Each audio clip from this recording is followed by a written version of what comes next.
जय मां करणी। मित्रों, अभी कुछ दिन पहले गलवान घाटी में चीन ने फिर से गद्दारी की,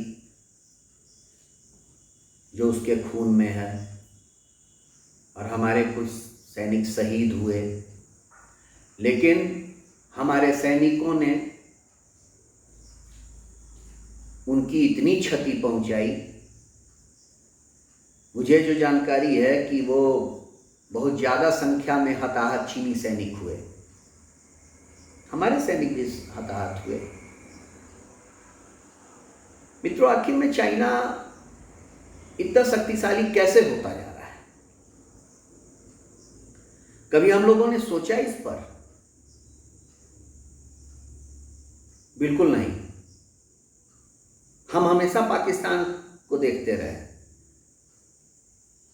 जबकि एक समय जॉर्ज फर्नांडिस साहब ने कहा था कि हमें पाकिस्तान से डरने की जरूरत नहीं है, हमको चाइना से डरने की जरूरत है। क्योंकि चाइना का इतिहास हमेशा गद्दारी वाला रहा है, हमेशा भारत के साथ गद्दारी किया है। और फिर किया। मैं आज आप लोगों से वार्तालाप करने आया हूं, और खासकर नौजवानों से वार्तालाप करने आया हूं, जो आगे चलकर इस देश को संभालेंगे, चलाएंगे। मैं आजकल देख रहा हूं कि हमारे नौजवान चाइनीज सामान का बहुत बहिष्कार कर रहे हैं। फेसबुक, ट्विटर और सड़क पे भी घर के सामान को निकाल कर जला दे रहे हैं, फेंक दे रहे हैं। इससे कुछ नहीं होने जा रहा है।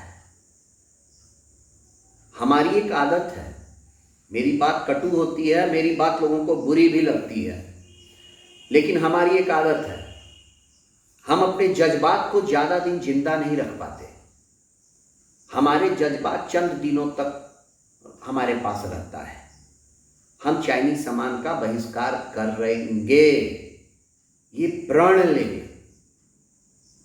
आपको पता है, जब जापान पे अमेरिका ने अटैक किया था, उसके बाद से जापानी एक भी अमेरिकन सामान नहीं खरीदते हैं। अगर जापान में अमेरिका का एक कलम की कीमत 1 रुपया है और उसी जापानी कलम की कीमत 5 रुपया है, तो एक जापानी नागरिक उस 5 रुपये की जापानी कलम खरीदना पसंद करेगा, ना कि 1 रुपये का वो अमेरिकन कलम। हम अपने अंदर कब इस भावना को लाएंगे? जिस दिन हम भारतीय अपने अंदर ये भावना लेकर आ जाएंगे कि हम स्वदेशी अपनाएंगे, वो चाहे महंगा ही क्यों ना हो। अगर हम ये सोच ले कि नहीं, ये स्वदेशी है, महंगा है तो क्या हुआ, है तो मेरे घर का बना हुआ, है तो मेरे भाई का बना हुआ, है मेरे भाई की फैक्ट्री में बना हुआ, इसलिए मैं इससे तब जा कर के हम सुदृढ़ होंगे। लेकिन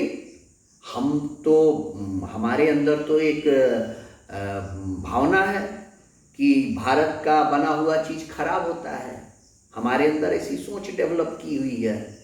हम विदेशी कंपनियों को ज़्यादा तरजीह देना पसंद करते हैं। इसे बंद करना पड़ेगा। हमारे ही रतन टाटा हैं जिन्होंने जगुआर जैसी कंपनी को खरीदा। हमारे यहाँ ही महिंद्रा है जिसकी अच्छी एसयूवी की विदेशों में मांग है। हमारे यहाँ बहुत सा प्रोडक्ट है जो विदेशी कंपनियों से ज़्यादा बेहतर है। इसे हम लोग अपने दिल और दिमाग से निकालें। हम सिर्फ स्वदेशी अपनाएं। जिस दिन हम स्वदेशी अपना लेंगे, उस दिन हमारा भारत फिर स्वर्णिम युग की तरफ रहेगा, और वही भारत का स्वर्णिम युग होगा। हम कब तक विदेशी सामानों पर निर्भर रहेंगे? मैं ये नहीं कहता कि सरकार बैन कर दे। सरकार का अपना काम है, सरकार अपना काम करे। जापान सरकार तो अमेरिकन सामान को बैन नहीं की है, लेकिन जनता ने बैन किया हुआ है।